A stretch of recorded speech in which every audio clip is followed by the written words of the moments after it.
Professor wabanga asomesa otekanga yokutu. Kuba byasomesa biyitawo buyisi swinga kizungirizi.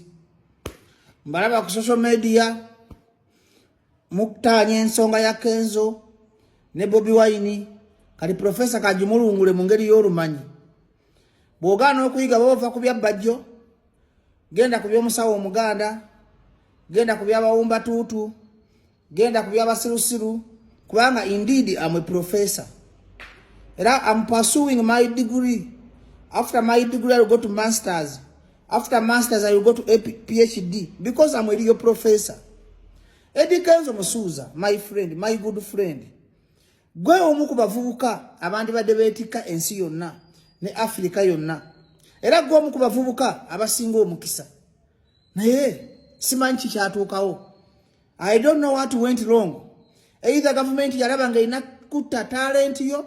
Because the main work omulimu gwa government yeni ali mukutta talents. Omulimu gwa government yeni ali mukutta manya ga abantu. Omulimu gwa government yeni ali mukutta bavubuka nga gwe Kenzo future. Kubanga mazima twabadde kulumbe. Njagala ba artist mwe namukkirize nti Bobi Wine takyali muyimbi awefa match akyalumira omutima gwa industry. Era mulekerawo okulaba nti mwenkana Bobi Wine ate yalengera wala. Njagala mbawe muka simple example mu abazadde abalaba video eno. Oba gwe omuntu agenda okulaba video eno bwe bakuterawo Bobi Wine ne bakuterawo Kenzo ne bakuterawo Mayinja ne bakuterawo Kusaasira ne bakuterawo Bebekulu omwana wo yagala abengani kale gwe Kenzo ozadde abaana obagamba begombani. Njagala ono logic bana Uganda mulwawo okutegeera kwa muli bawumba tuutu naye mbadde mbagamba gwalaba video eno ina otudde wakane family yo batadde wali Bobi Wine bataddewo Kenzo Bebekulu Kusaasira Ronald Mayinja omwana wo omukola njagala okulobenga Kusaasira njagala okulobenga Ronald Mayinja. Is it that reasonable?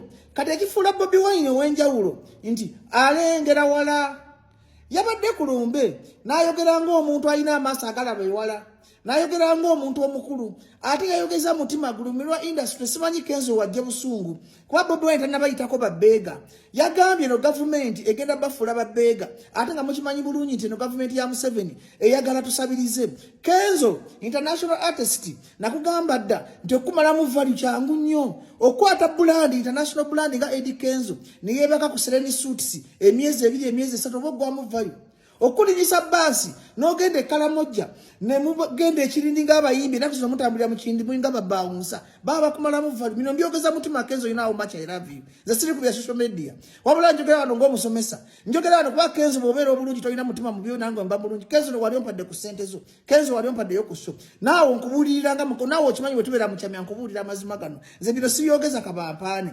sibyogeza mu following yanta manjiina sibyogeza views zanta manziina naye kino nkyogera wizo omuntu alina spirit Kenzo kibayiza sita mutima mubi inside my heart. Kati wembanga nsomesa mu ngeri y'obumanyi abayimbi mulekerawo okulowooza nti Bobi Wine level yammwe. Bobi Wine mumutwale nga international icon. Mumutwale nga omuntu atambudde ensi yonna byabirabe. Mumutwale nga omuntu meetings abantu mu nsi yonna.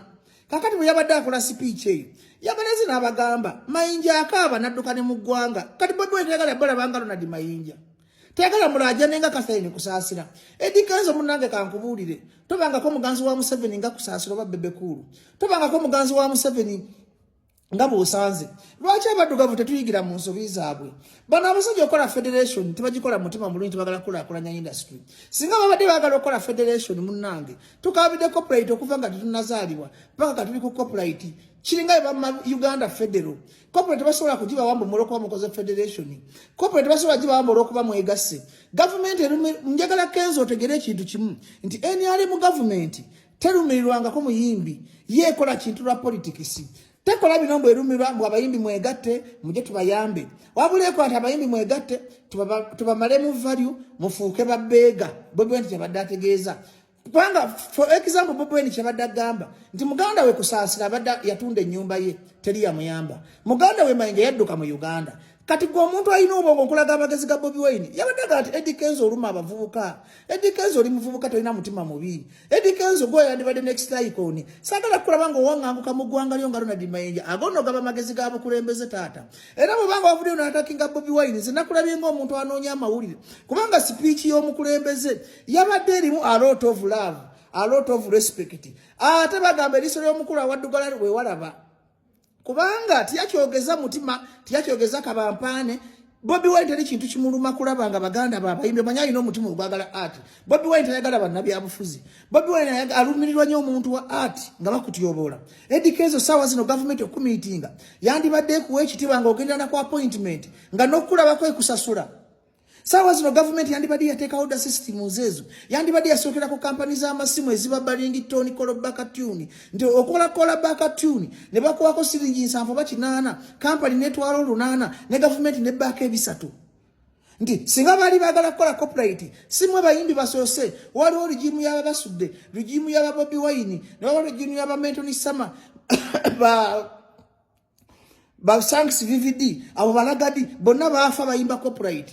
Naye kakati kino Bobi Wine yabadde ababulya because bakikoze kulwa Bobi Wine kulaba nga bakwata industry nga bapreventinga another Bobi Wine who will disturb them.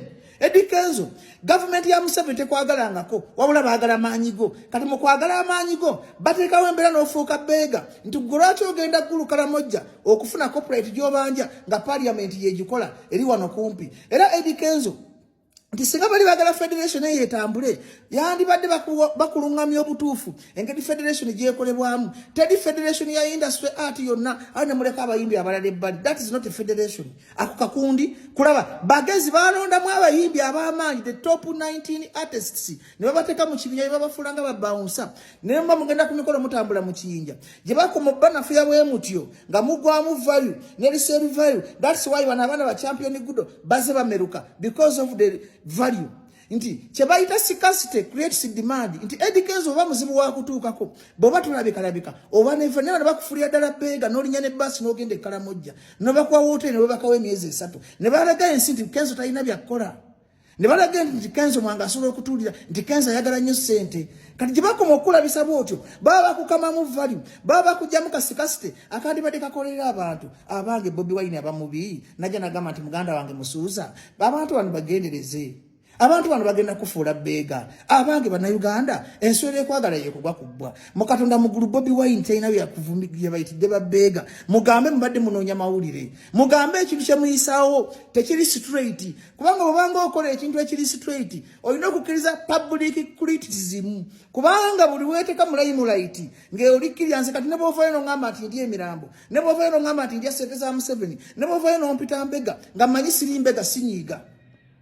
Babloga banupu bana yebega na FDC ne bagamba ekyo kibba kye nga mutima gwange manyi simbega sobola kunyiga kitegeza waliwo ekikyamu buli bagamba nga ekintu ne kikukwata ku mutima Kenzo kitegeza there is something wrong buli bakuwairiza ekintu kyotakoze kati jo waliwo yanvuma ku TV mumpitiriza kabampane techanuma because that is not my mission. My mission is to liberate Uganda. My mission is to add voice on Ugandans. My mission is kwogerwa abantu banyigirizwa ku Uganda. Kitegeza federation etali straight forward nti olaba omuntu agiyise muri kolosofa nga atagiwa amagezi ne mujjayo mundu bwezityo kitegeza waliwo omugati gwe balinnyamu kati ngaze professor ina PhD mu reasoning nze wensala okutegera asobola okufuga America nenfugirako ne Rwanda nentekako n'ennyongeza ye Kenya. I can be a president, I can be a prime minister, I can be a papa, I can be ambassador. I'm versatile. Because Logisha Nibagamba, thinking is reasoning, but reasoning is not thinking. Eddy Kenzo abafe. Embereri mugwanga, amasomero gabademi okuzimba, amarado gabademi okuzimba, basubize ngude myaka ana, oloza banatereza music industry muganda wange. But they are just milking your very face value. They are just milking you. They are not your friends, they are user. So, Bobi Wine yabadde akusomesa, learn how to use a user, moba using amutya, nga muri united, na mulita mu proper channels, ezokulanira corporate ngawe mugamba so nga temukoze kakundi whereby everyone must be happy, everyone must be aware of the agenda of the federation. Sichopala be promote najiwa because najiwa na nabe bigendo byabasajja bebe they fear to create another Bobi Wine. Bobi Wine aza kugambye omugudde ko lutalo professor tamanyina budde aina amagezi ategeere omusiru sire walira ddala omusiru bera mu Uganda kino nga kibonyabonya. Eddy Kenzo munanga amalwaliro gabalemye amasomero gabalemye tebasobola kutereza federation. They are just milking you my brother ne tukwagala muna bali mu federation so bayirawo omugongo ne mwetiza because I'm a product of 1,000 chances nanga abantu bampa chance ne munakola emputu mukuta ku kyebusabala Bajjo mvaayo nenda bo musana gwato wakana babigayi bakaba nga gwatotomera